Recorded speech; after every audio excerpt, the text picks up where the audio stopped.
qué te maquillas si eres tan fea? ¿Y a ti qué te importa? Mamá, mi hermana me está gritando. Mentira, eres un fastidioso. 5 minutos después. Listo, quedaste muy bien, hermanito. ¿Te parece? Sí.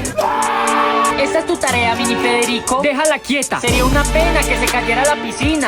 No te atrevas. ¡Ups! ¡Se me cayó! ¡No, mi tarea! 5 minutos después. Entonces sumas este y ya lo tienes. Gracias, hermano, eres muy inteligente. Siempre te voy a ayudar, hermanito. A ver, ayúdenme con el jardín. Les toca a ustedes. Mamá, mi hermana no quiere ayudar. 5 minutos después. Miren, ya sembré 2 árboles. Ya casi termino de regar las plantas. Yo voy a bajar unos plátanos. Ay, para eso tengo 3 hijos.